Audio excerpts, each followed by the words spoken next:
I'm not about to leave y'all behind. I'm going to take y'all all on this journey.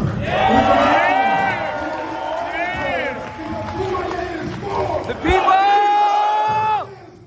The people! The people!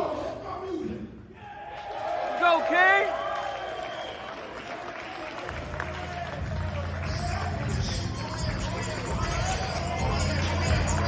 Oh, shit.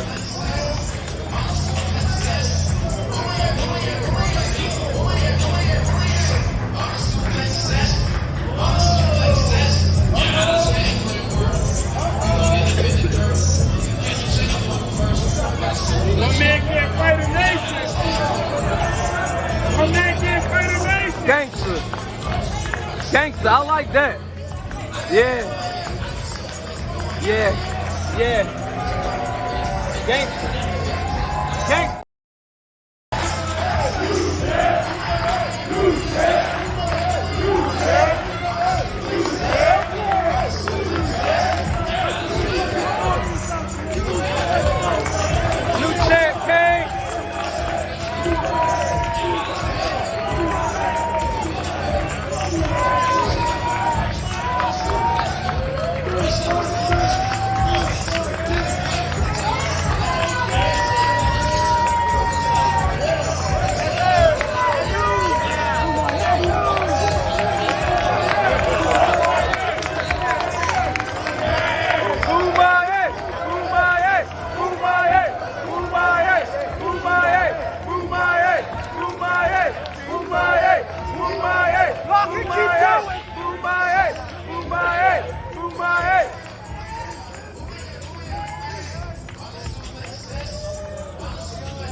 I'm gonna shove this greasy, nasty, garbage Philly cheesesteak from Tony Luke's, that trash, that garbage, down the throat of my victim tonight. Now, if one of y'all want to step up and be that victim, we can do that too. Who wants it? Who wants it? You want it? Okay, I suck. All right. Nothing wrong with a good Tony Luke's cheesesteak, man. Shut your mouth, shut your mouth, shut your mouth. I suck. You think I suck. Alex taking this interactive, but maybe not the way we expected. New meaning to community outreach. Don't ever talk to a king like that, ho. I'll run this. MLW Underground. Oh man, this is way harder than I thought it would be. You know, when I started the Bomaye Fight Club, I did it for me. I did it for me. But as time went on, y'all brought the love, that passion to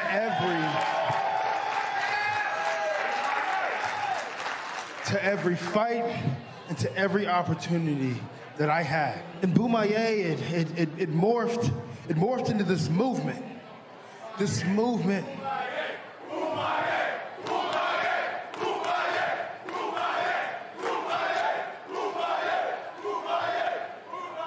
It morphed into a movement that it was so big. It was so big, it is so big, and I never could have imagined that it grew to such heights. And that's because Bomaye is for. Bomaye is for. But losing the championship, I let myself down. I let myself down. Yes. Yeah. I let myself down. But what hurts me the most, what eats me up inside the most, is that I let all of you down.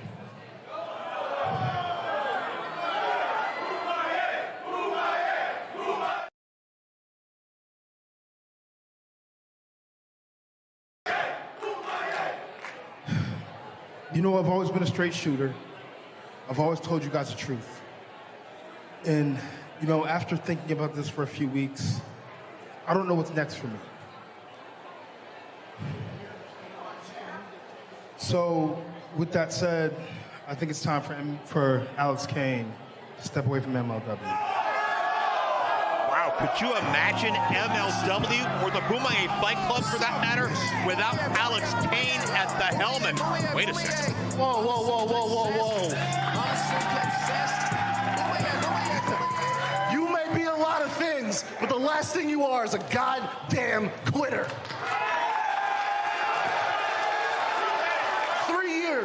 3 years we went up and down these roads. You put Bomaye on the map. And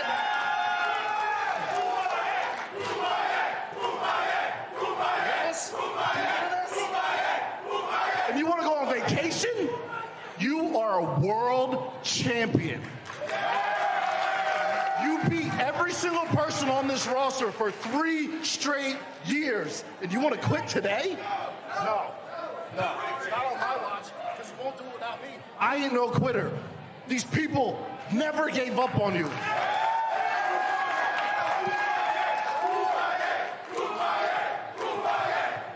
this for? It's for us? It's for you? Bomaye is for these people.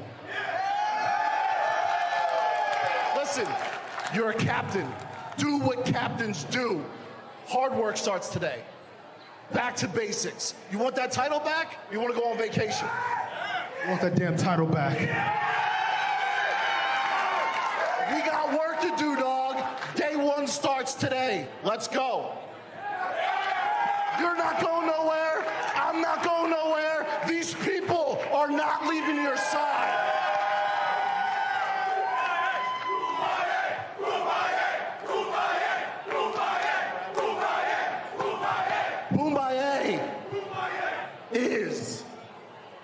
Bomaye is forever.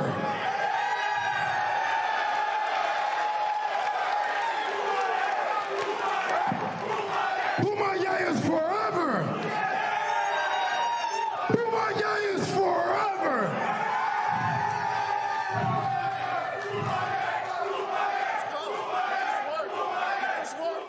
On in the battle riot set up. Ridiculous. Then we have the national championship stolen. This is a pattern at this point. Then the Oprah Cup. I've rebranded the tournament and you didn't even put me in it. Conspiracy. You see, Court Bauer, I'm noticing a pattern here. I'm noticing a pattern of you keep trying to stack the deck against me. But what do I do every time? I knock it down. I shut it down. Because that's what I do. That's what I do for the people. Because Bomaye, the Bomaye Fight Club is for the people. So, me, the Fight Club, we're going to take this ship, we're going to turn it around. We're going to cause some anarchy. We're going to bring a revolution, because that's what the sport needs. The sport needs the revolution of Alex Kane in the Bomaye Fight Club. You're good. Nice working hard. Here's some water for you. I want you to know one thing, and one thing for sure. That Bomaye is for the people. Bomaye is for the people. Bomaye. I continually ever faithful, ever sure. Jah Rastafari. Jah Rastafari. Jah Rastafari. And I would say it's the Rastaman vibration, and it's positive.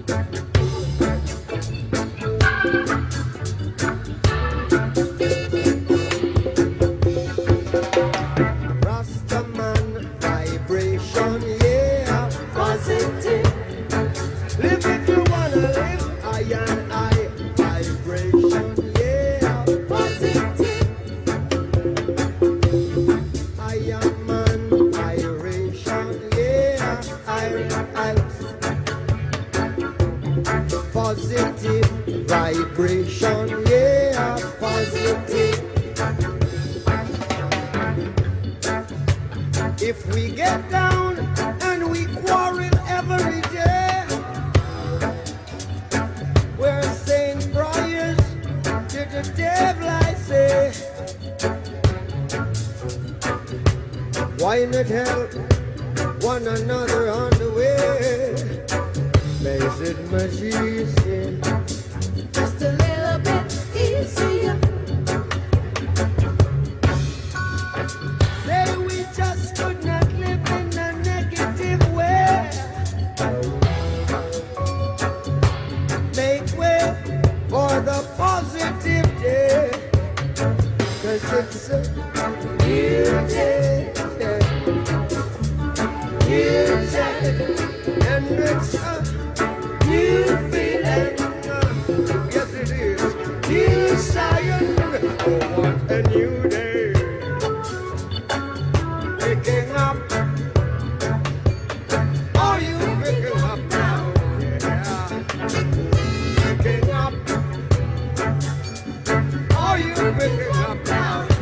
I would say, Jah love, protect us. Yeah. Jah love, protect us. Did you hear what I said? Jah love, protect us. Yes. And the Rastaman vibration, yeah. Higher vibration, yeah.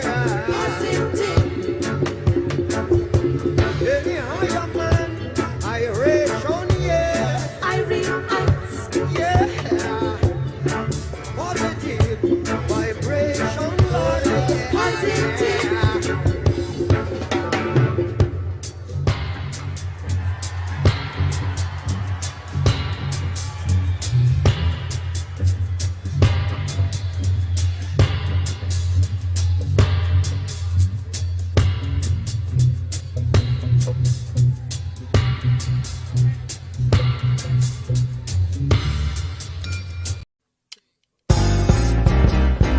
Yes, Rasta.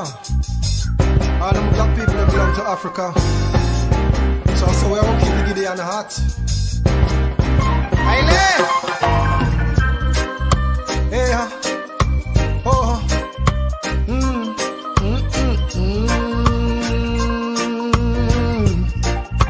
Hey, Kalangola, up on my African cola.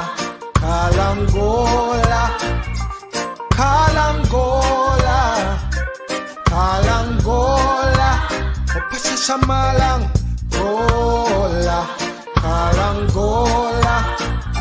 Me burn the fire from Babylon, not take no chat from Babylon.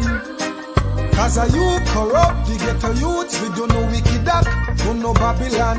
When me walk, I trample down Babylon. Talk and ride down Babylon. Who know always there with your clans and plans. Won't come trapping the man. Who no think who no can come take Mama Africa from me again. No who no can come take Mama Africa from we again. Who no think who no can come take Mama Africa from we again. No who no can come take Mama Africa from we again. True religion, you bomb down a Lebanon. Lick yourself and a blame Afghanistan. We do no tricks and cons, implement a plan. Then you go dig down Saddam. We see you a draw nearer and nearer. But the Isle mama got now go share ya. Oh, me nah get scared. We defend this square. Oh, Pasha Shamalang girl, you no can come take Mama Africa from me again. Who no think who no can come take Mama Africa from we again. No, who no can come take Mama Africa from we again. Who no think who no can come take Mama Africa from we again. Them no tired in the hills. Them want we stay here fi pay them bills. When you think say you are save little cabbage. Them alone account off the mills. It's an authentic reggae beat. Let me skank off the shoes off of my feet. I get 3 Peter touch, 2 Bob Marley, and the little berry sound sweet. You no can come take Mama Africa from we again. You no think you no can come take Mama Africa from we again. No, you no can come take Mama Africa from we again. You no think you no can come take Mama Africa from we again. So the bingy man a call and go. Angola, Papa Mama Africa, Angola, Angola, Angola, Papa Shashamalang, Angola. Me burn the fire from Babylon, now take no chat from Babylon. As a you corrupt, the ghetto youths, we do no wicked up, do no Babylon. When me walk, I trample down Babylon. Talk and ride down Babylon. You know what ways they have with your clans and plans. One come trap bingy man, who no think, who no can come take Mama Africa from we again. Aile Selassie, you know. The voices unto the whole of Asia.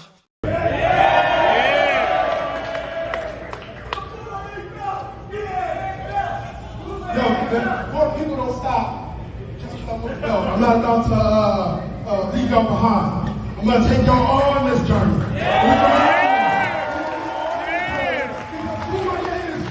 The people! The people! The people! Go, King!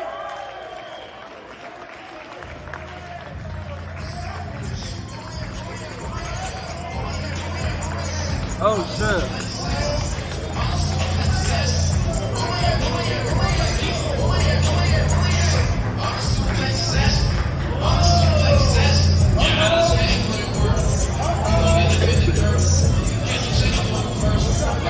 My man can't fight a nation. My man can't fight a nation. Gangster. Gangster, I like that. Yeah. Yeah. Yeah.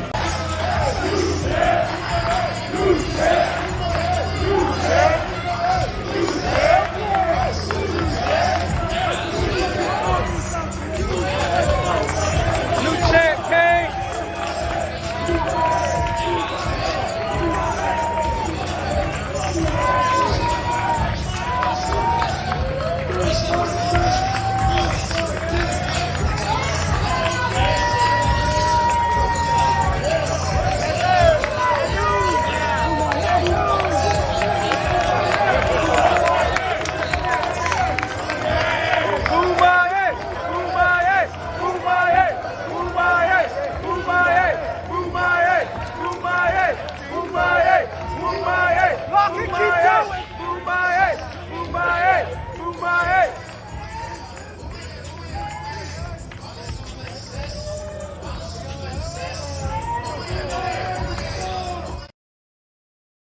Kane's fight train. From Atlanta, Georgia, weighing in this evening at 240 pounds, he is the captain of the bomaye Fight Club,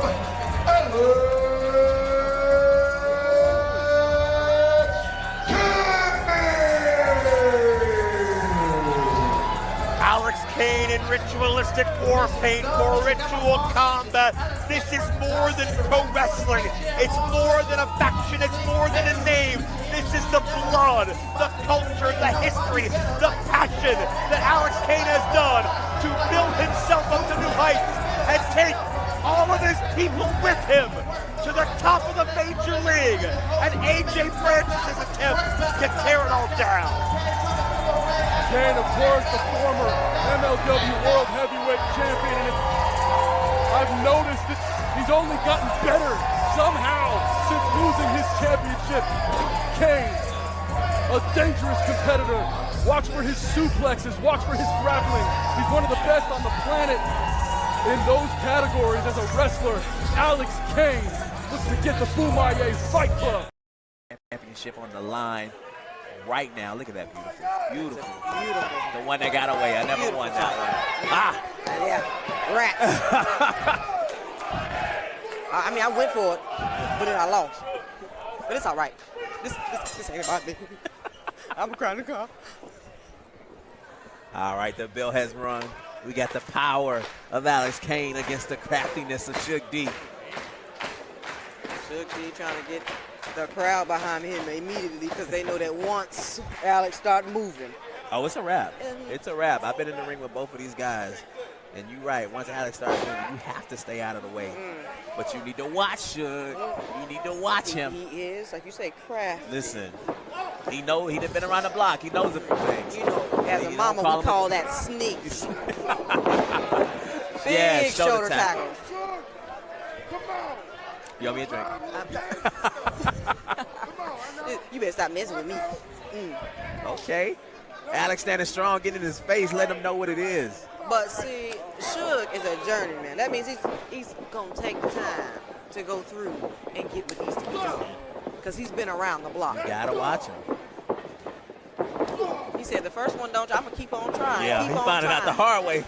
That you can't just knock him down easily. He's got to tire himself out trying to get this man down. Go for the knees.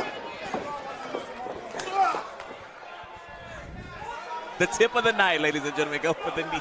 Listen, after the second one, he should have been like, all right, let's try something different. Oh, and he's going to do it again. Okay, he's still at it. No tackle, no tackle. I'm a little worried. He's going to tire himself out.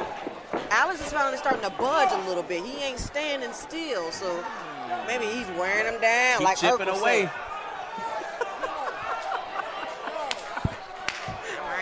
Get me in trouble up here. Oh, ain't nobody in trouble. This is ours. This is for Oh, yeah, I guess you can say what we want now. And I'm giving you culture. Oh, he finally got him. He got him. Big muscles, big things. Journeyman, Suge D. Uh-oh. Alex didn't like that one. Oh, don't. You know that's him.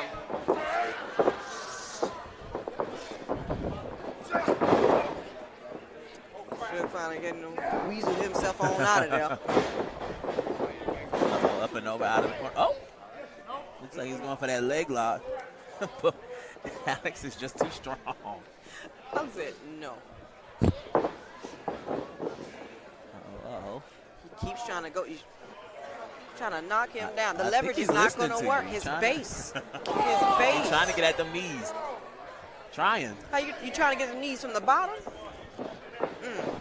Any kind of way you can. By any means necessary, as the late great. Oh. And all this, that has angered him. Yeah, it's just pissing him off. It's just pissing him off even more. And a miss. And a Jermaine suplex. The first suplex of the match by the suplex assassin. There's no telling how many more we're going to get. I want to see them all. Every suplex he can give, I want to see. Just repeatedly. Poor Suge. Right. We're on your side, Suge. Oh! Kick to the sternum, kick to the head. Stomping Suge down. He is worse for wear right now. Oh, my gosh. Ooh, big knee to the side. Got all them organs right there. He can't be taking any more of them shots. And you want to talk about, picking apart a body part, but I mean, he's just attacking everything. He's attacking everything. He said everything finna hurt. He said everything finna turn red. He said, what's your game plan? He said pain. Suge's still here. He's still fighting. Both men to their feet. That journeyman, he's in for the long run. Yeah, playing that long game. Ooh. Hard buckle. Yep. Ref's checking up on Suge. He looks all right. We'll see. Now Alex he's in control now. I might have spoke too soon. Might have. Uh-oh. Like he's sneaky. He's sneaky. Suge is sneaky. Using the momentum of Alex Kane against him. Smart. Uh-oh. Uh-oh. Into to the face buster? I don't see that often. Got a cover from Not Suge. from Suge. 2 count, and he is in disbelief that the face buster didn't do it. This big man. His face look hard. Why? He is surprised. Oh, in the corner here, running uppercut.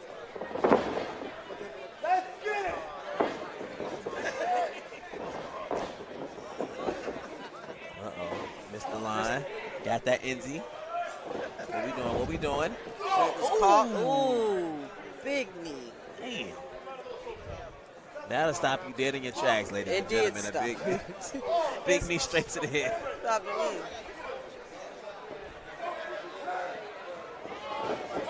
Alex off the ropes. Man. Simple but effective. That boot gonna do it every time. Like you said, the big bank gonna take the little bank. Watch Faye. We ain't mentioned her as much in the match, but watch her, watch her. The crowd is definitely behind Alex Kane tonight. They see that he has got it. Hand. You are going to bring it today.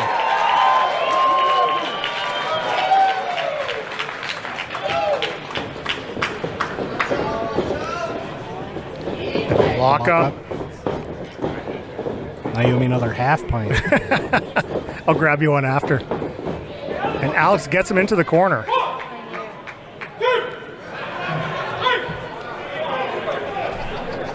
Takes a step back, letting Josh get out of there. Alfonso keeping order, which is weird for him.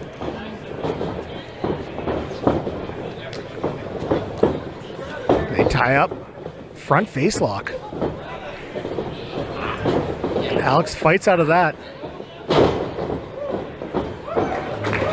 And both these guys trying to get the early advantage. They're eyeing each other up. Both have wrestling background. And it's almost like a chess match. Trying to get the early advantage. Watching, hoping for a mistake. Josh with that front face lock. Alex trying to wiggle out of it. Rolling.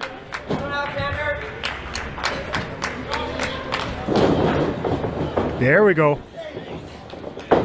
Some solid technical wrestling from both of them. You have to love it as a fan of wrestling. Grabs a hold of that beard. Josh rolls out. Oh! Head scissors. Yeah, and Alex gets to the ropes.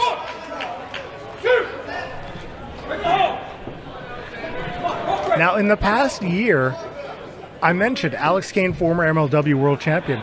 Josh has slowly been facing off against former champions. He had a match against Jacob Fatu not too long ago.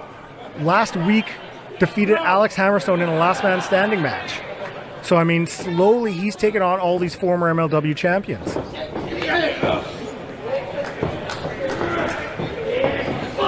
Off the ropes.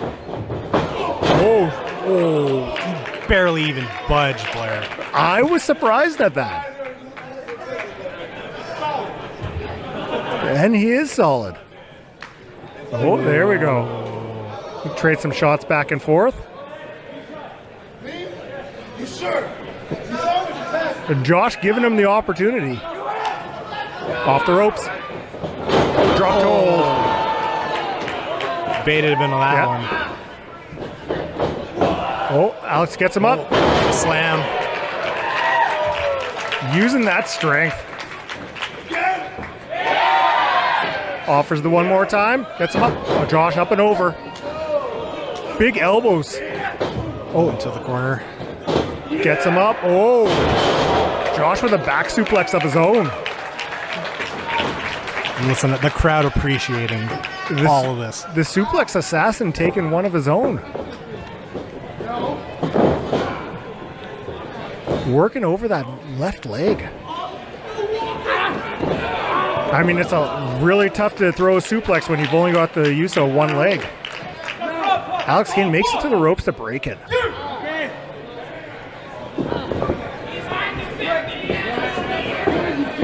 Oh, dragging to the middle of the ring. Oh. Really working over that ankle and lower leg here. Kane struggling to the ropes. Referee's going to make him break it. And I mean, Josh knows all the tricks too. So getting in that little extra shot, it's not out of the realm possibility. Big chop. I felt that. It's never fun to be chopped either. Alex Kane drives him into the corner. Driving that shoulder deep into the stomach of Josh. Oh, clocks him with a big right.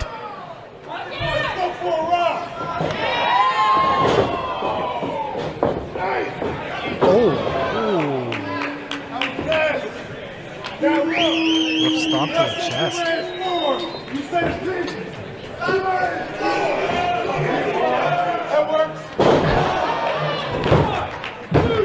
Only a 2 count there after that big elbow by Alex Kane. Now Alex Kane, he's had his hands full the past couple months out in MLW with the AJ Francis. Oh, Josh with 2 big chops there. You have to wonder how much that is going to play into this. How focuses Alex Kane with this matchup? Big exploder suplex. Beautiful, just beautiful. Alex Kane fixing to.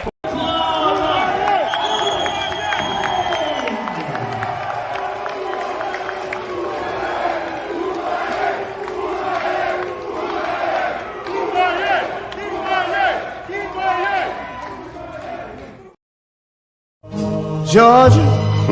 That's right. Georgia. Georgia.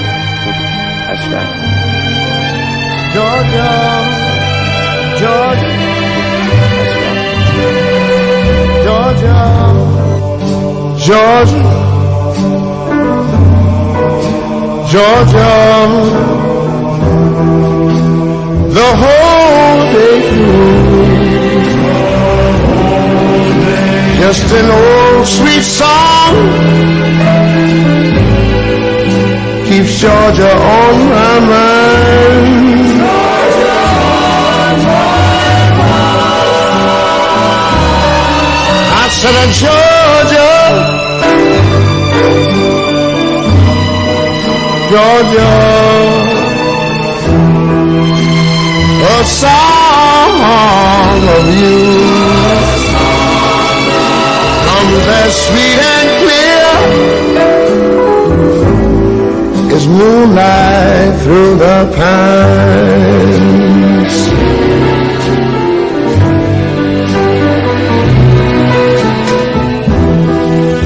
Other arms will reach out to me.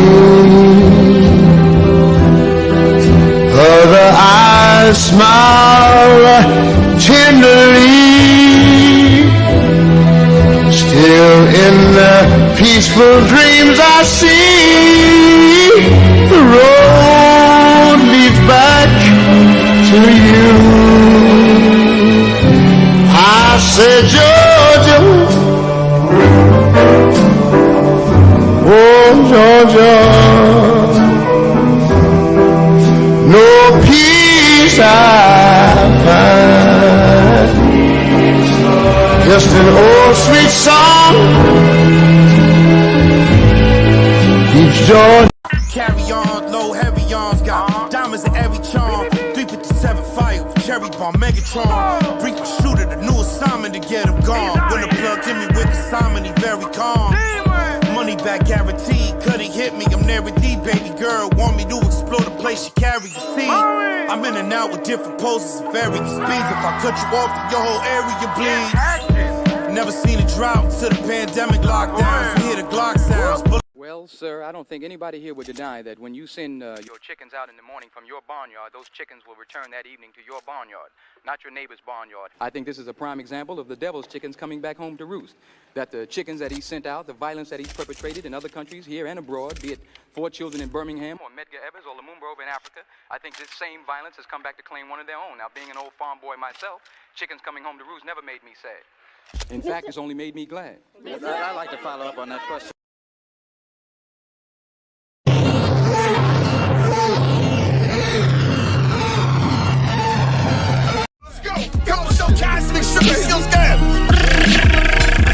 just came home too. Yeah. The butcher's coming, the butcher's coming! With my stick out, I ain't going back to the big house. Frontin' like you won, but y'all was just asking for discounts. 300 in a day, wait, that's actually a miscount. My lawyer told me it's $500,000 by his count.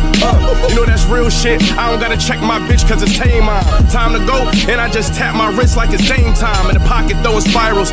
You know this game, you put out something hot, and they won't like you. But get shot, you going viral. Push the color in the mullet hand. I played this game right, with stash houses and rubber bands. One hand wash the other hand. This year we gon' settle it as veterans. We know that nothing come before presidents. Muscle, don't beat intelligence. How far when the school was irrelevant? Wrong one to bet against. Gave my hood drugs like I had a degree in medicine. Spending digits on glitter. When the last time you heard a nigga spit it as realer? Got dope boys trending on Twitter. Mail on Elm Street. This what heaven and hell meet. Your favorite rapper had a horrible sales week. Couple years since I felt grief. I felt deep. Bad dope, cheap weight, and pink tape like a Barbie. And it's garnering the response. It's garnering the last fans. Call a cartel, cause Molotovs fled when we did beef. I stay healthier, staying away from them leeches and red meat. We ain't fucking, we counting up in that 5-star hotel suite. Niggas know who been had it. With the flow, I been had it. I got that white girl on sicko mode like I'm Travis out riding. I listen low like my tempo slow like a ballad. I'm pitching holes, this brick like a give and go. Y'all can have it. Split this dome with your ratchet. I'm shopping, picking stoves, my hustle. Like Mr. Combs, this block, I strip the bone. Show us, boy, you already know. Everybody can't go, you already know what it is. Nah. Get out of your stick! Don't go in there! Don't go in there!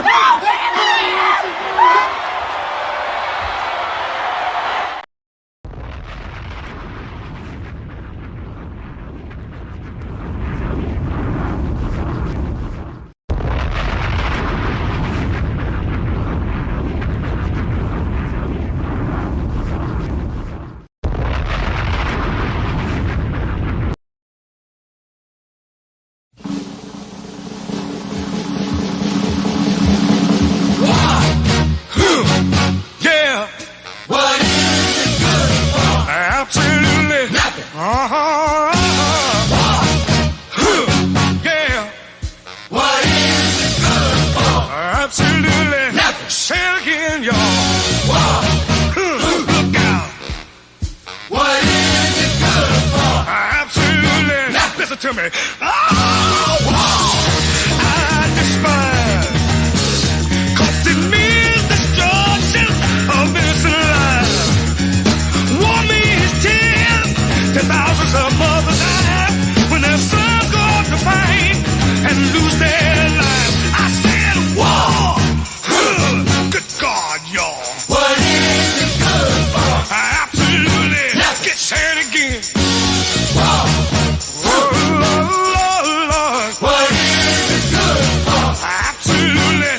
Listen to me. Wow. It ain't nothing but a heartbreak. Wow. Friend only to the undertaker. Oh, war is an enemy to all mankind. The thought of war blows my mind. War is causing rest within the younger generation. Induction, then destruction. Who wants to die? Oh, war. Good God, y'all. What is it good for? Absolutely.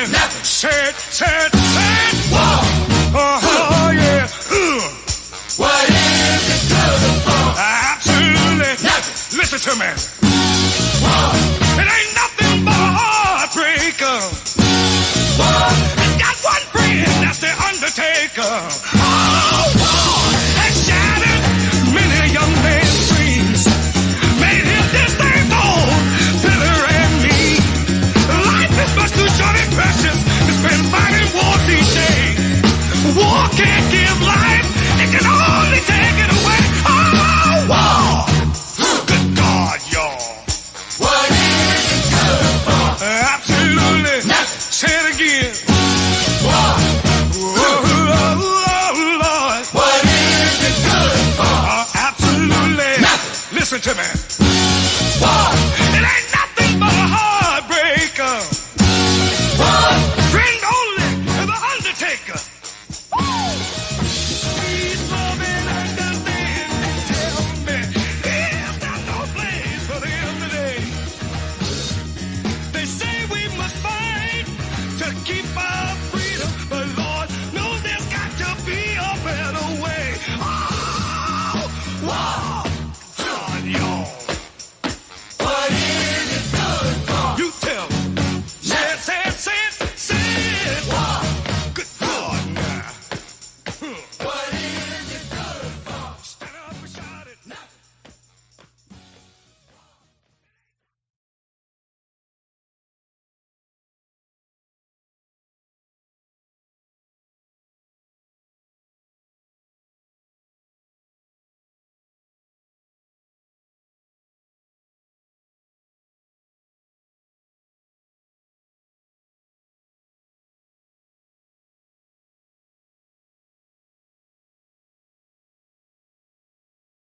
Can't y'all? You know, we sometimes have an issue. 1 second.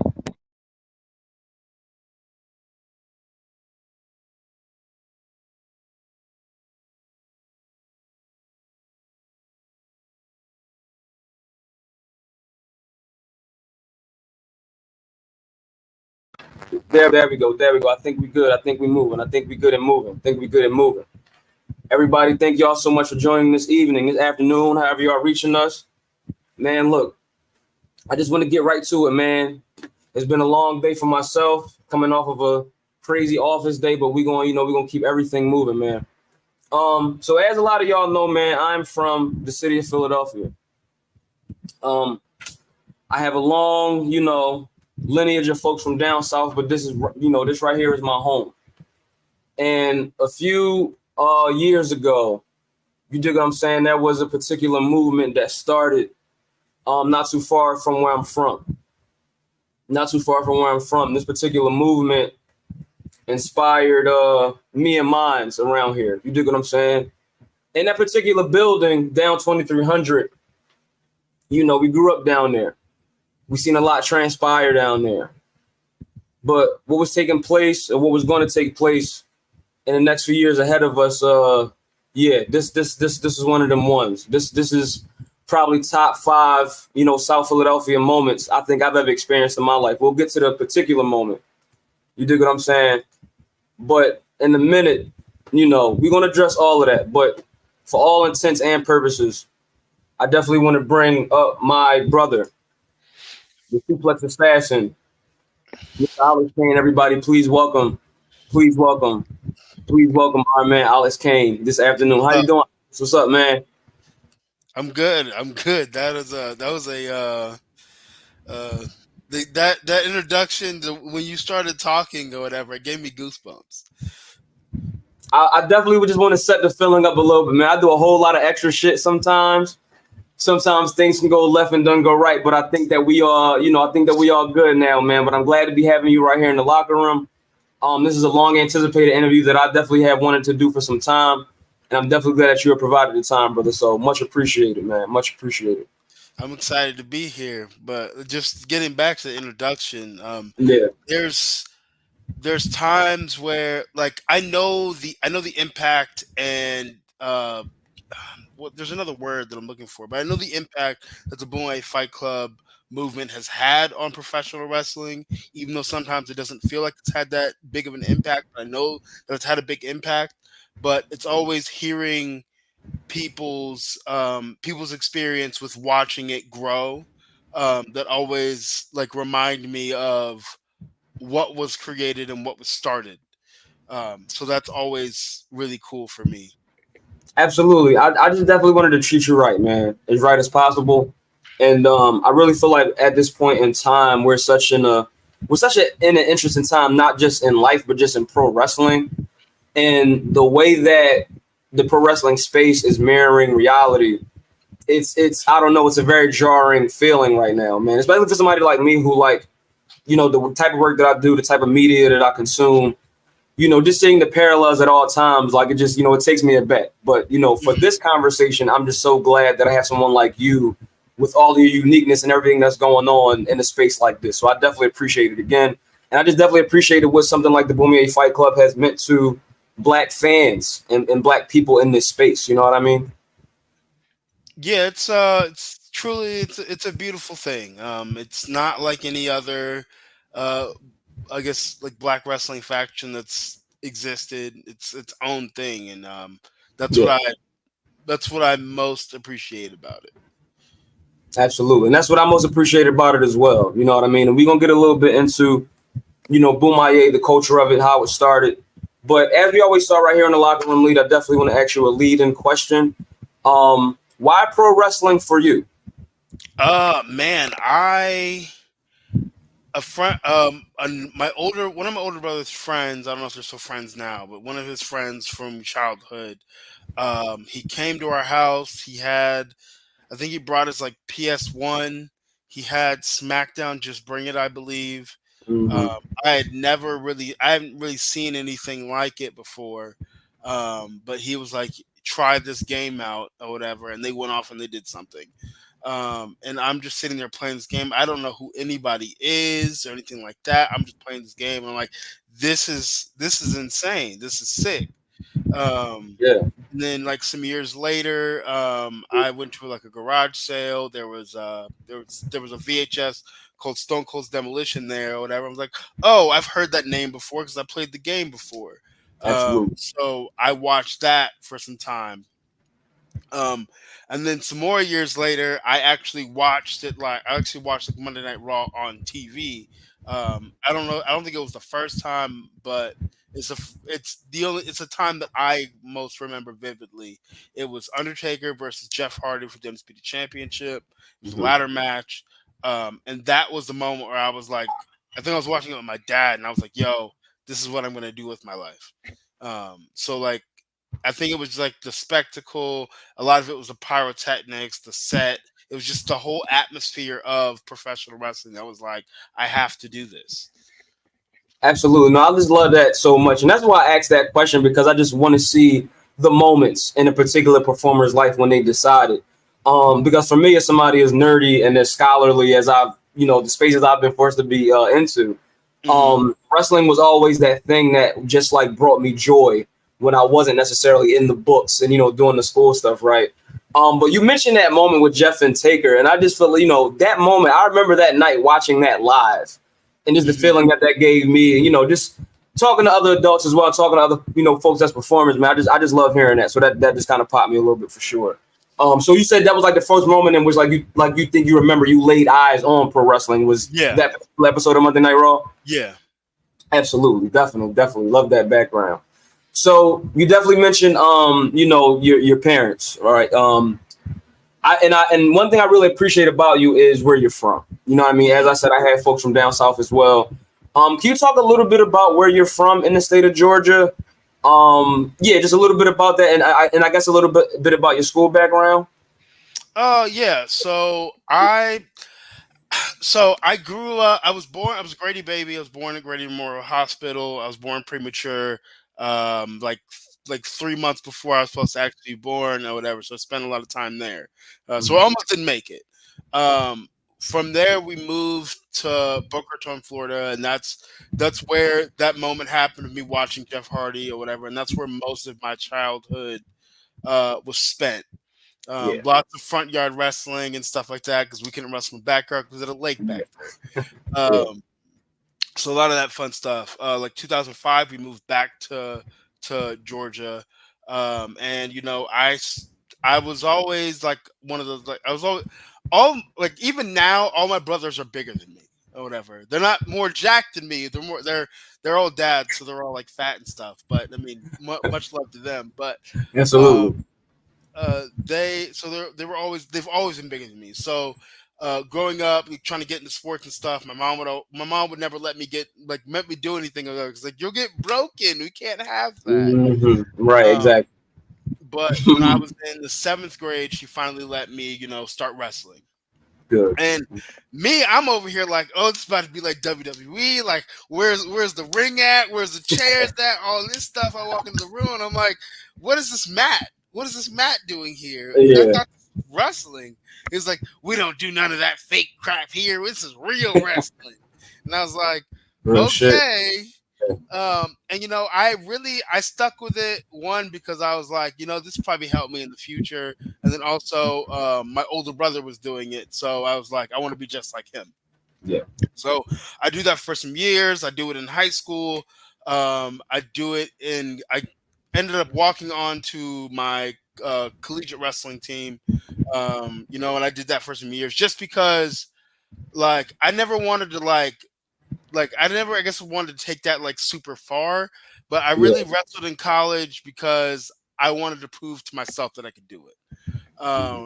I did that for a year. And then I switched off into rugby for a little bit just for the heck of it. And then there was some time where I was just like working and stuff, and then I found the WWA 4, which is where I trained with AR Fox. That's where I got my start. That's where I kind of honed my craft. But back to kind of, I guess I grew up in this town called Villa Rica, Georgia. That's where I like really grew up because I also lived in Boca Raton, Florida. But I guess as like a teenager or whatever, I grew up in Villa Rica, Georgia. Kind of like small, I guess you would say, hick town, very conservative. Not a huge presence of black people, but just enough. That's kind of where I grew up. And yeah. Yeah. No, I like that. Can you talk a little bit about your collegiate background? Where did you attend school? And what was it like? What were your teammates like? What was that culture like being immersed in collegiate wrestling? Yeah. So I went to school at Life University. It was, I guess, like my first like introduction to collegiate wrestling was a freestyle Greco camp. And I'd never wrestled freestyle Greco before. My parents never had the money to like send me to any of those camps and stuff like that. Yeah. That was a completely like new, I guess like new challenge. But my coach, which I cannot remember this man's name to save my life, which I guess is a bad thing, but who cares? He was excited to have me or whatever, and through that camp I earned my spot on the team. My teammates were cool. They were also a little like at first they weren't super accepting of me because I was a walk on. And then I was also like I was in this weird spot of my body where like I had just started like really working out like for real, whatever, dieting and all other stuff or whatever. So I put on some size, but it wasn't go muscle, it was show muscle. So they'd always call me like water muscle and shit like that. She was terrible. But I think throughout the time of wrestling and just grinding, I earned their respect. But like in college, a lot of the other guys were a lot better than I was or whatever. Yeah. So a lot of my collegiate career was just me grinding it out, trying to earn a spot, to be in that starting lineup. Because all these other guys are like, they earned scholarships to be here. Like they were 2 and 3 time state champions. And I was just grinding. But I think that's where I earned their respect, which was cool. I don't really keep up. There's only one of them that I keep up with. I used to call him Weapon X. His name's Khalil Shakur. He runs like a wrestling gym here in Georgia somewhere. But like one of the moments that stick with my head the most, we had just left. The week before we had like a duel with another college team, and it just didn't go well. It didn't go well at all. And our coach was mad as hell at us. So that whole week after, we were just drilling, wrestling live every day, hot as hell. And this is actually where I got my cauliflower ear. So me and him are wrestling. He's extra pissed about things going on in his life, and then also at the coach because they just never saw like eye to eye. So he is just wearing me out. And I think after the first day, like I wake up in the morning and like I'm looking at my ear and I see this like bubble and I'm like, what the fuck? What is this? Right. I just kind of ignored it and going about my day. Get to practice, I'm like, maybe I should put on my headgear, just to protect it. We are wrestling. This man, like, he takes me down. I'm trying to get up. He holds my head to the mat and he's pushing into my headgear, and I can just hear my ear just like popping and crack. It was a gross feeling. It kind of sounds like man, I don't know. It kind of sounded like messing with a balloon. Yeah, so it blew up real bad. So I had to get it drained and stuff like that. But yeah, that dude was sick. I actually got to train with him a few months ago. Because he's a personal trainer as well. So yeah, I stopped wrestling. I was just kind of burnt out on it. And the rugby coach was like, "You guys, your wrestlers should really try out rugby. It kind of goes hand in hand." So I did that a little bit, and that was a lot of fun. Yeah, absolutely. Now I really appreciate hearing the antidote put that way when you think about, and shout out to AR Fox. Shout out to all of your teammates, and that's why I just love the that stage of a wrestler's journey when they're figuring things out between like high school and that collegiate area. Because you see like the personnel in the community that is kind of responsible for building up folks that we do end up seeing stepping into professional wrestling on television. But I definitely kind of appreciate the aha moment that you had as a young person when you was like, okay, well, like, where's the arena? Where's the chairs? You know what I mean? But then taking it through the actual grind and the actual journey, I just really appreciate that anecdote a lot. So speaking of all of that, and then, cutting your teeth and having this community raise you up, being who you are currently in the professional wrestling space, especially in the independent professional wrestling space, I feel like you have, or how can I put this? You are included for me in like the top of who's who in independent wrestling professionally. You've been in, such, just such, prestigious lists and among, great company in this thing so far. And shout out to everybody that's currently trading lists and things like that and giving folks recognition. What are some of your favorite moments or matches or people in professional wrestling that you've had the opportunity of brushing up against, having a match with, a conversation with, just getting some gems, anything of that nature? Definitely Suge Dunkerton.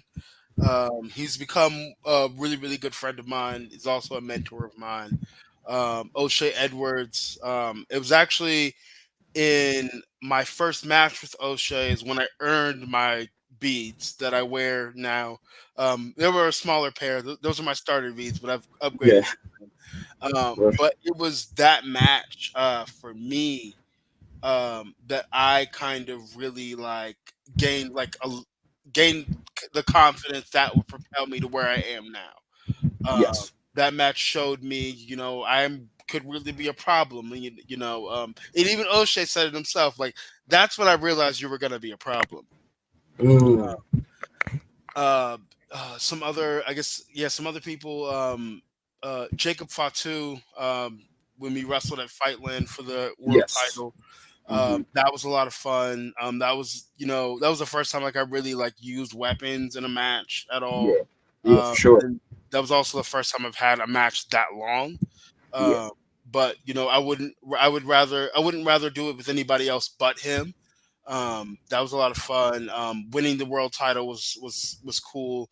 Me and Hammer aren't on the greatest of terms now, but I guess before then or whatever, we were cool.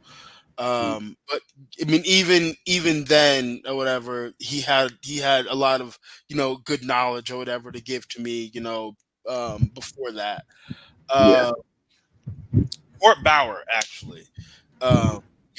When I signed with MLW, I didn't know.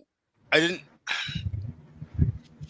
Let me say, okay, so from the day that I when they signed me or whatever, and after they announced that I was going to be with MLW in the open draft thing or whatever, he followed me, he contacted me, and I didn't think that I would grow this friendship that I have with Court in the way that it has grown or whatever. I just thought it would just be wrestler boss, going about our business. But he really is as much shit as people give him for reasons I do not understand. Because he started in the business really, really young, but he started MLW, the first iteration of MLW, really young. And he didn't know what he knew then, what he knows now, or whatever. So he made a lot of mistakes. But that's what we do when we're young. We make mistakes. But the person that I've gotten to know over these last 3 years, he's so open-minded.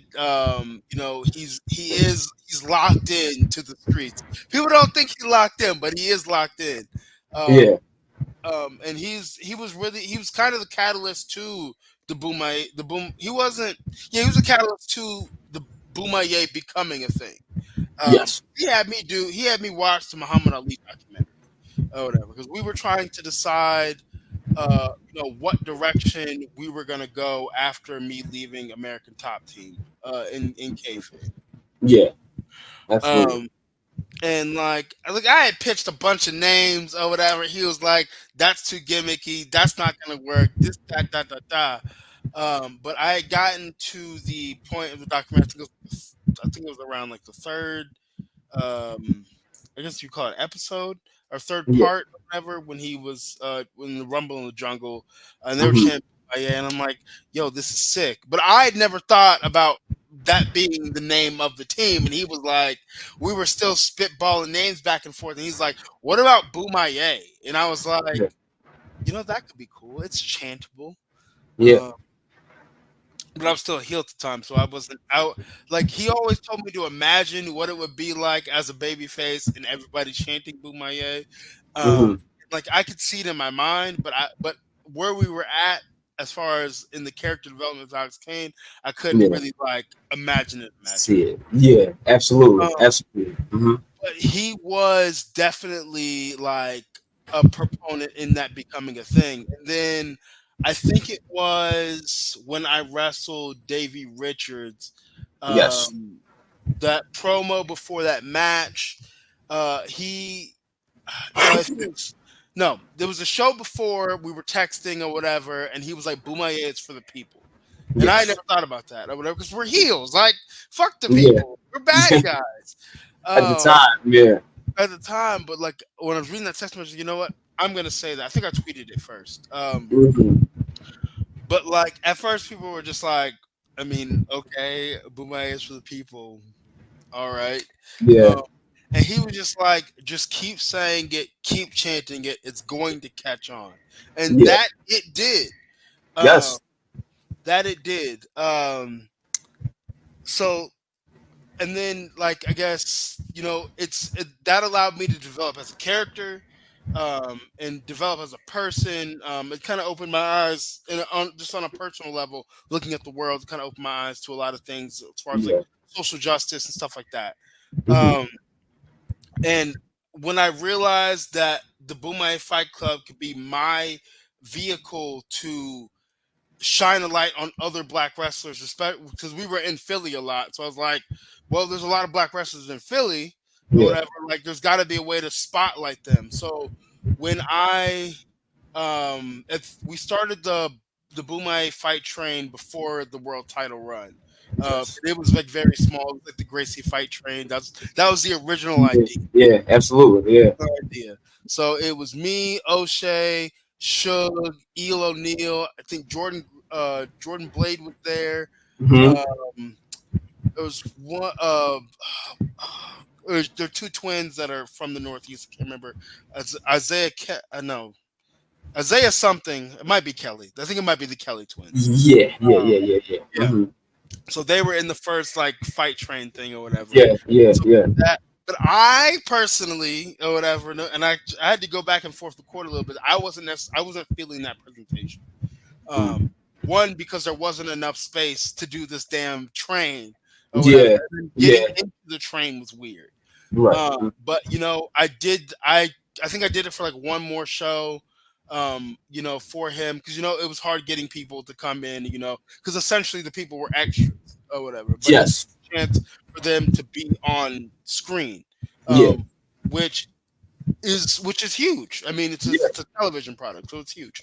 Right. And nobody else was doing that. Right. So, sorry if I'm rambling. No. Please, definitely. Yeah. So, we get around to the world title match. Mhm. Yeah. Did I come? I think I came out by myself. Yes. Mhm. Yeah, I came out myself. The fight train wasn't a thing yet. So, so I come out or whatever. We do the thing. I win the belt. And then I'm like thinking to myself, like, okay, going into my first, title match with Willie Mack, like, how can I make this presentation fit me? Yeah. So how it ended up looking or whatever, that was my thought. Yeah. Me and Yeah. Thomas. And we kind of produced the whole thing, and it became what it was, and it became an epic entrance. Absolutely. But I mean, other than it being really cool, it was really dope to see so many black faces and other people of color, like chanting "Boomaya," the crowd getting into it, and it just becoming this movement.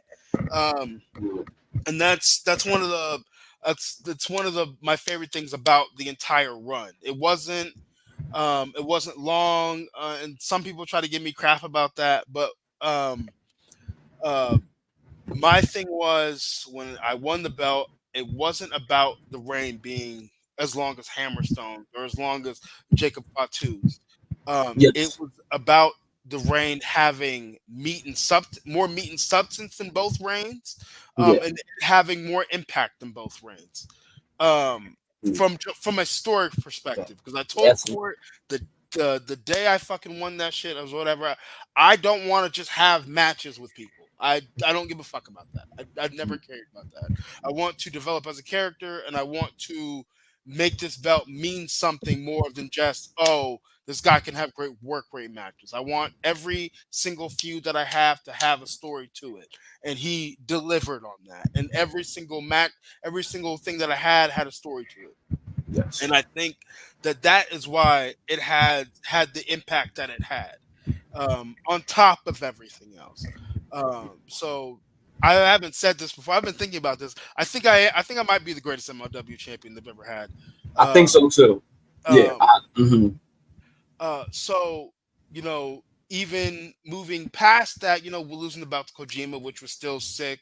Yeah. Oh yeah. Yeah. Epic. That whole day was really a lot of fun for me. Because a lot of guys will lose a championship and they will completely lose their mind. Like, oh my god, like I'm being demoted to send third. Oh yeah. Any wrestler listening to this, like, sometimes it might be a demotion. Maybe you fucked up. Maybe you weren't delivering. But if you were delivering on all cylinders, it's not a demotion or whatever. You got to lose the championship at some point, and you don't want the title reign to go so long. Like Roman Reigns is a special example. How they were able to do that shit for 3 years is insane. You're not Roman Reigns or whatever, so you're not gonna hold it for 3 years or whatever. I mean, people were still hating on that. But through the story and through everything they did, they kept people entertained, for the most part. So it didn't need to be super long. It ended at the right time or whatever. So okay, yeah, that's where I was. Sorry, ADHD. So with wrestling Kojima, that was really dope. Yes. And I knew that after that, I kind of had to make some changes or whatever, and I'm making small changes of like as far as my appearance goes. I got the shades, I got the beret. I got some other changes that I'm going to make. Small shit. Little small shit. Mm-hmm. But right after that, we go into a program with AJ Francis. And I'm gonna say, I've told them this. There's that promo that I did. There's some things that promo that I regret saying that I didn't need to say. But it did set the tone for a great feud. Yes, it did. Really good feud. Because it would have sucked to have lost the championship and then just I don't know, fell into the shuffle. Yeah. And I really appreciate AJ, for coming in with his creative expertise. A lot of people get that man shit, but he does. He understands this business. One, because he was, at that other place or whatever, but he understands how to make money. That's all he's been doing is making money. Yeah. So a lot of the hate that he gets or whatever is I think some of it's based off his character, but I mean, he plays the character well. Yeah, absolutely. AJ's that boy. Giving him his flowers. Yeah. That story was so much fun because it was the first threat to the movement. Yes. The first threat to the movement or whatever. Yeah. So now we're telling a story with the Bomaye Fight Club movement. It's not just we come out here, cool music, all this other stuff. It's like now there's a story to it. So when it all culminated, when it first got up to the point where he beats me, like the guys turn on me, like I feel like that was a big moment. And then it all culminated in Atlanta. We had the Throne, we had Mark, we had Teddy, whatever. That match was insane. Absolutely. So yeah, this is what I'm now in year 4 of MLW. And when I thinking about it now, like my run with MLW, probably one of the best runs in MLW. Yeah. From start to now. Yes. This shit has been historic. And like, and it's been special. Mhm. So yeah, that's Alex Kane. I love it, man, because you're making my job so much easier today. That's why I'm like, no, please, because I just like every show has a particular run of show, and where I just kind of see the conversation going. So like, yeah, you just hitting on all of the points that we need to. You know what I mean? So just to touch base around the horn a bit, I really definitely appreciate it. Oh man, really just appreciated everything, right? So I guess I'll just start from the top, right?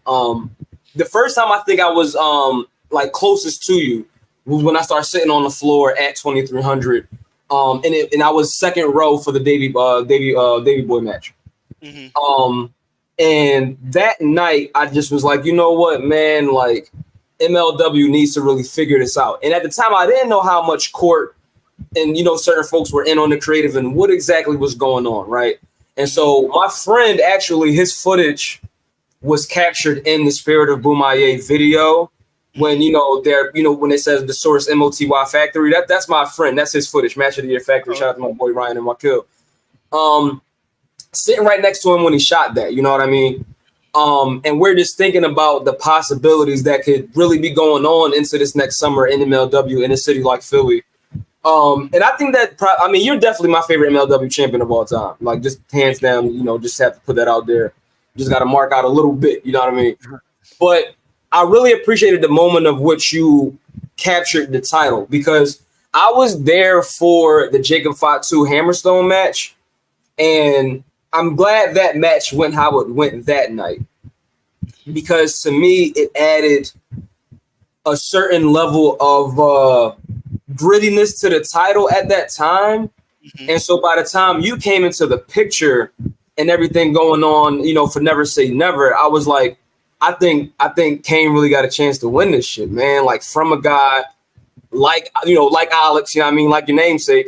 But I'm like, I really think tonight is really going to happen. So this was just like a huge thing in my friends group chat, you know what I mean? Like, just busting shit down about MLW every day, being us Philly guys that we are.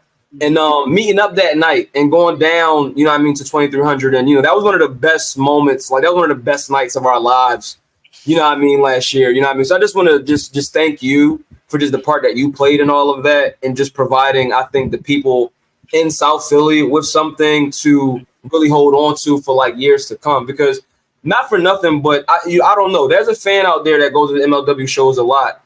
I really wish I had the picture. My friend Ryan, I'm pretty sure he has the picture. But yourself, herself, and Juicy are like in a tattoo on her body. Like, yeah, yes, I was sitting next to that fan the night of Never Say Never, and that showed me the impact that not only you were having on like folks like me down South Philly, but just the folks in general. You know what I mean? And where the 2300 is down South Philly, South Philly has been historically a very segregated area of our city. And most of the black folks aren't on that side of Broad Street; they're on the other side. And so, just bringing that energy and just all of those things and those feelings down to that end of South Philly, like at that time, especially coming out of everything we was coming out of up here as a city with movement stuff and things like that. Yeah, you just did us a whole lot of favors at that time, man. So I just definitely want to thank you. Yo, I had no idea like any of those things were going on. I always thought it was nuts. How before I debuted for MLW, I'd never wrestled in Philadelphia ever in my life. Gotcha. And I think the night of my debut, I came in with King Mo. I was a heel or whatever, but I still got a little love. But it was cool though. And I think, from debuting there, winning the world title there, Bomaye starting there, you guys literally watched me grow up in MLW. I am not the same person that I was when I started. And, to hear you say like all of these things. I didn't know that that part of Philly was as segregated as you were saying. But I feel like with you saying that, I feel like the boom movement, you know, kind of even if it was just for that span of hours, Yeah, yeah. brought everybody together. Mhm. You know, to get lost in something that wasn't just, oh, this is just another wrestling show or this is just another wrestling faction or whatever. Brought Yeah. everybody together because, like, I think of no. Let me say this: a lot of people always try to a lot of ignorant people try to compare us to the Nation of Domination. And I hate the comparison, and Mhm. I don't. I love the Nation of Domination, dope as hell. Yeah. But the missions of the Boomai Fight Club and the Nation of Domination are completely different. The Nation of Domination, which I recently have put together, there was a Nation of Islam, if you really think about it. Yes. The Nation of Islam. Yes. The Boomai Fight Club, I wish I had more of the philanthropic impact that the Mm. Black Panthers had, but Mhm. just from a mission standpoint, the Boomai Fight Club was more at the Black Panthers because Yeah. I like that. the Boomai Fight Club is for the people. That's not just Mhm. black people or whatever. Mhm. Mainly for black people or whatever. Yeah. But Right. like Go ahead. we Yeah. have fans of all walks of life, all Mhm. skin tones or Mhm. whatever. And I always kind of explain to people like this. You have people of all walks of life rocking with the Black Panthers. Yes. Though white Puerto Rican, all that shit, they couldn't be in the group, but Mhm. they could be on, walking alongside the group. So that's Absolutely. why I think the Boomai Fight Club. It'll probably just be an all black, faction, but I'm never going to turn away the support of somebody whose melanin count is a little bit lower.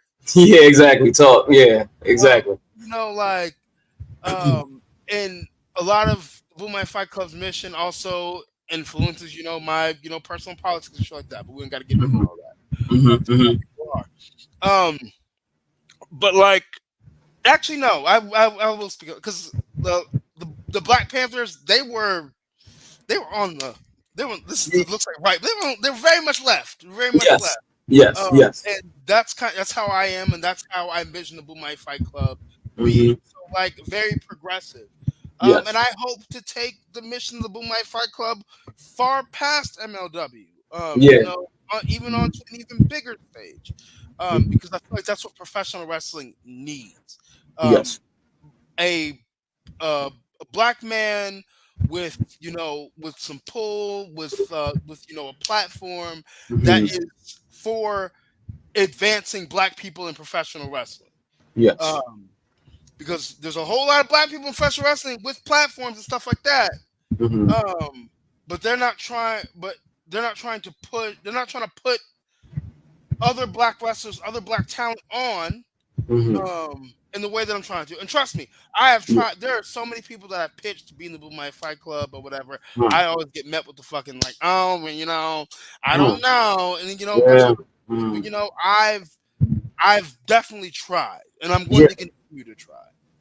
That's Absolutely. Crochet and Jay Bougie or whatever. Yeah. I Shout out tried there. so Mhm. hard for them to be in there, and even though I only had them for a few tapings or whatever, Yeah. it Yeah. still irks my soul that they are not still here. But it Mhm. is what it is. Yeah. I can't.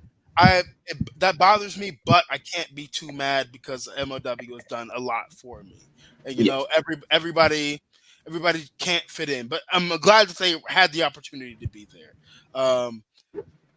And I hope that no matter what my future, I don't know where my future, where I'm gonna land and stuff like that. Mhm. Mhm. But I just hope to be able to continue to do, the great work that I do. Absolutely. Absolutely. I just definitely appreciate that so much because bringing other folks up is something that I think in pro wrestling, especially in this way, I guess is seen as taboo.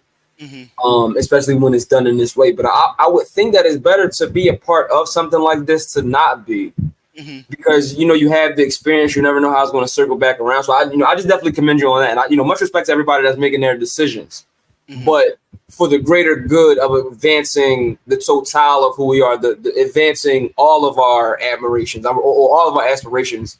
You know what I mean? Just in one movement and one fell swoop. I just think it's very commendable about it. One more thing I want to get to, what is a captain without a lieutenant, right? Yeah. I really appreciate the role and just the optics of it. The role that someone like Mr. Thomas has played and the fixture that he's been in your corner. Can you just discuss like what that relationship is like, having the lieutenant, having a coach like Mr. Thomas? It's so.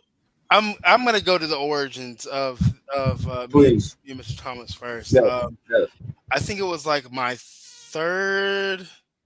I want to say my third taping because I wrestled Bud Heavy, I wrestled War Horse, because had some. Yeah, so it was my third taping, and it was the night where I won the National Openweight Championship. Yeah.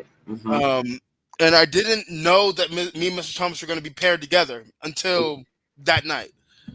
He was in Contra. He was like a Contra. He was a piece of Contra. Yeah. So there, I think he had told me they told him to bring like black warm up stuff and sunglasses or whatever. Yeah. And like I had never talked to Thomas other than before that night either. So to be paired up, and for some reason we just clicked. He's just always been like a really, really cool, very, very positive person. We just clicked. Definitely. So we go out there, we do the damn thing or whatever. There's a picture somewhere of him putting the belt on me or whatever. It was a really, really dope moment. And slowly but surely, we clicked, but it takes time to build that relationship. Definitely. It took some time. And when he finally gave me his phone number or whatever, that's when things kind of shot up. But Thomas, he's so loving, he's so caring. He really helps me keep my head on my shoulders. Because sometimes it's like, why is this happening? Or it's like, yo, calm down. It's just business. It's that and the third. Like that. He's like a I used to think it was kind of like he's kind of like a big brother. Yes. In a way.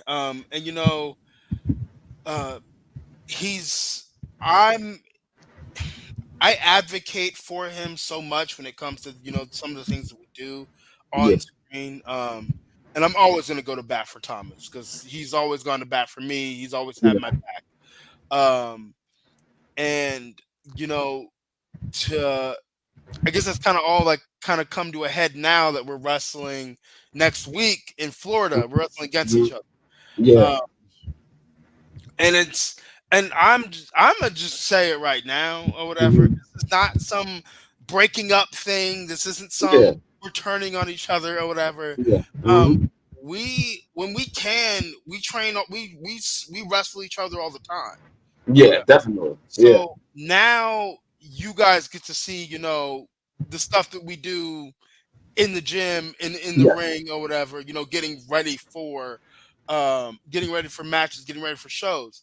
He's not like, I know that they always say he's my strategist. He really is my strategist. He's helped me so much as far as just like wrestling psychology and stuff goes anyway.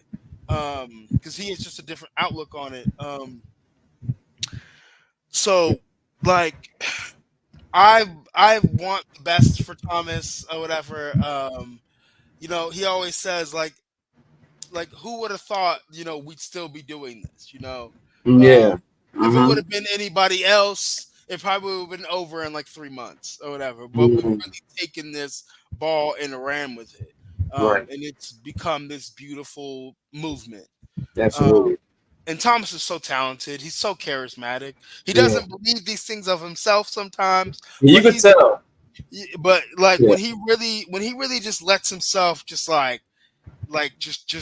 cuts it loose. It's so beautiful to watch. So I'm really, really excited to get in the ring with him, and face off.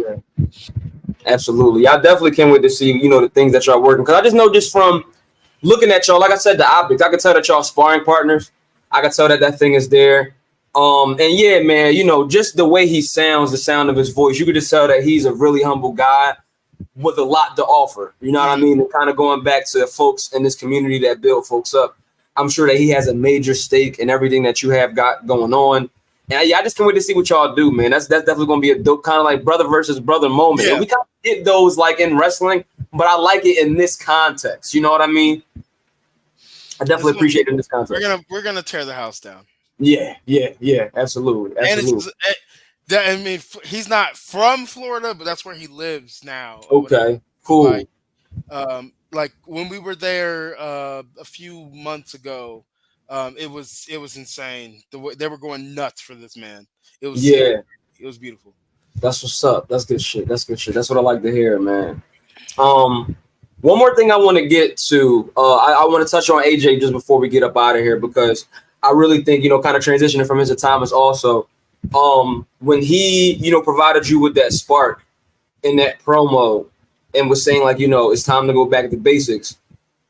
And right in the drop of a hat at a moment's notice, the opportunity presented itself with AJ. And I just want to say that, like, I just appreciate all of the options that were taking place, not only in that promo, but then in the actual Ritual Combat match. The Ritual Combat match for me kind of served as like that King's back moment. You know what I mean? Like, we kind of thought, like, not for nothing, like we kind of thought that like the King was going away, right? Like somebody else is probably afoot. And they were right after you said that, you're here to stay.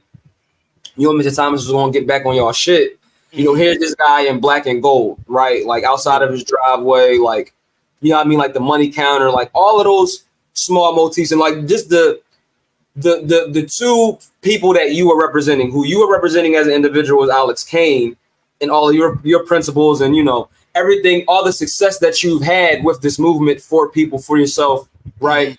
But here's this other individual who's similar, but just has a few different motivations, right?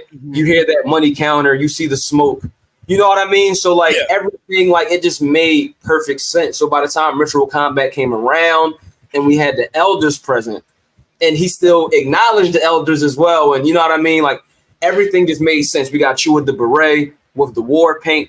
It just meant a lot, you know what I mean? With the throne and everything. And so, yeah, you all just did, they were just pitch perfect. Just everything that y'all just laid out in y'all's program. I just have to mention that. Yeah, it was like it was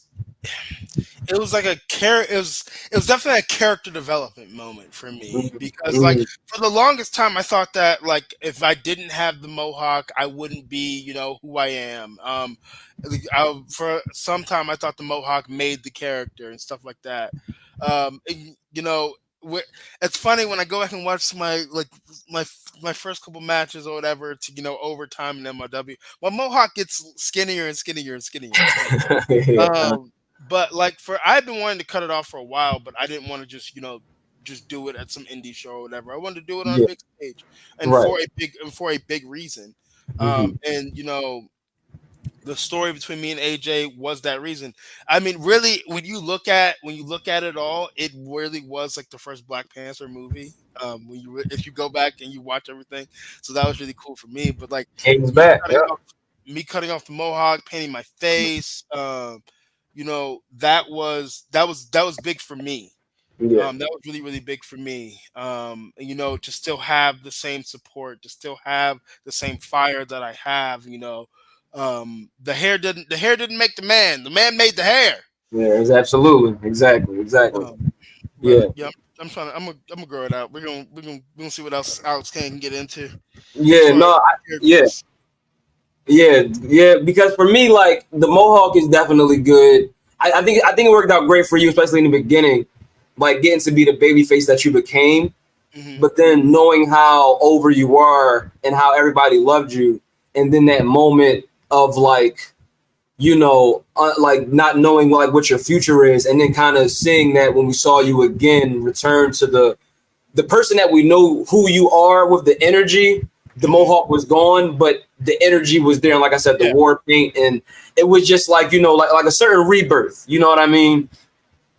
If all of that makes sense. But like I said, man, this has been a very fun ride to be on in the city that I am, vibing with the folks that I do in the city. And just for someone like you at your age and just seeing how you carry it, right? Just like the mood that you were in, like when you arrived at 2300 that day and like watching those videos and stuff. I just never seen nothing like it down there. You know what I mean? It was just amazing to just like be a part of. It was amazing to like put my money into that. You know what I mean? So I just want to thank you so much, man, and just thank everybody that played a part in making the Bomaye Fight Club, what it looked like on screen, what it felt like being there, like ringside. You know what I mean? So like I never experienced that in Philadelphia my whole life, and I've been going to shows down there my whole life. You know what I mean? So yeah. I just definitely want to thank all of y'all for all that. Shout out Faye. Shout out Jay Bougie, shout out Mr. Thomas, shout out everybody, man. Shout out the elders, because we've never seen or experienced nothing like this. So I just want to thank you again, my brother. Oh, man, thank you. Thank you. Absolutely. Absolutely. So before we get out of here again, I don't want to hold you too much. I know you're a very busy man. Is there anything else you want us to be on the lookout for? Any bookings in particular coming up? And where can we follow you on socials? Where can we find you at? Oh, man. As far as socials go, Twitter, Alex_Kane11. I will say this about me on social media. I'm not playing a character. I'm not playing a character. I feel like people being on character on social media is weird, and it should all cease to exist. If you're promoting a match, cool, great, awesome, talk your stuff. But I'm being who I am when the screen is off and when the screen is on. Absolutely. So like, I'm gonna give you the wrestling. I'm also gonna. We all live in this world. Mm-hmm. You seeing what's going on around us or whatever. And yes, we do.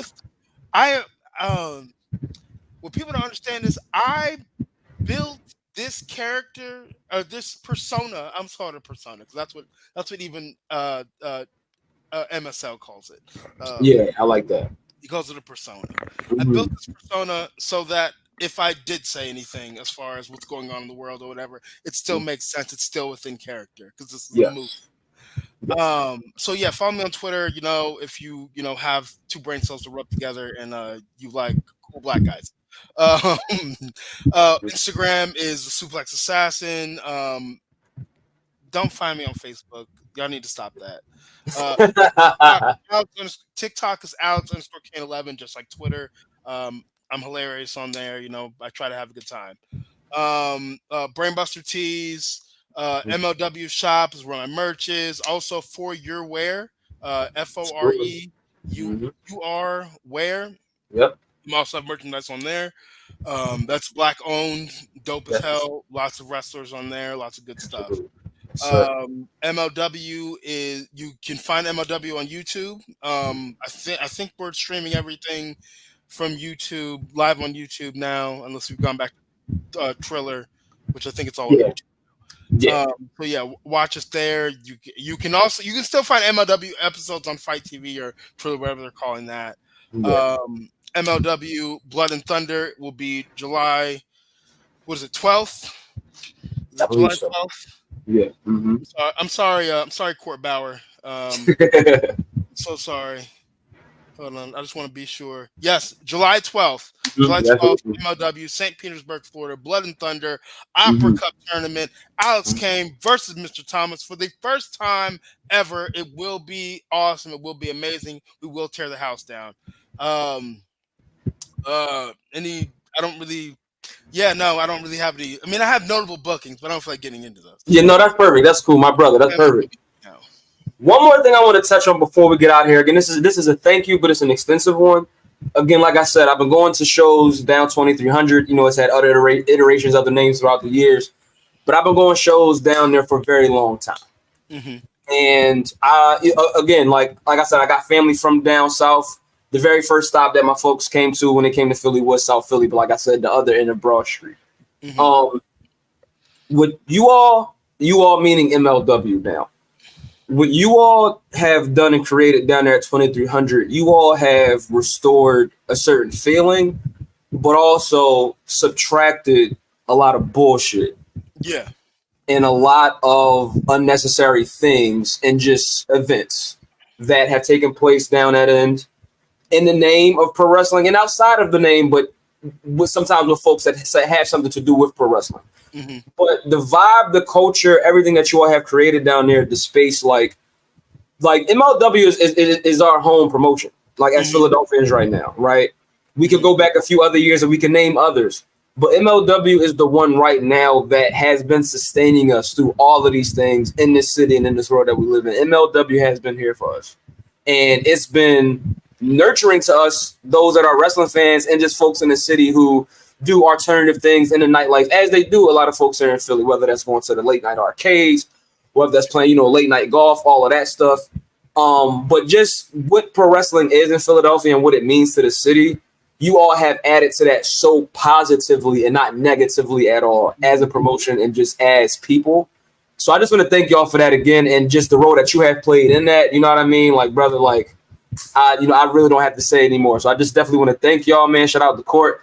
Shout out everybody, man. And, I really just appreciate what this conversation has been.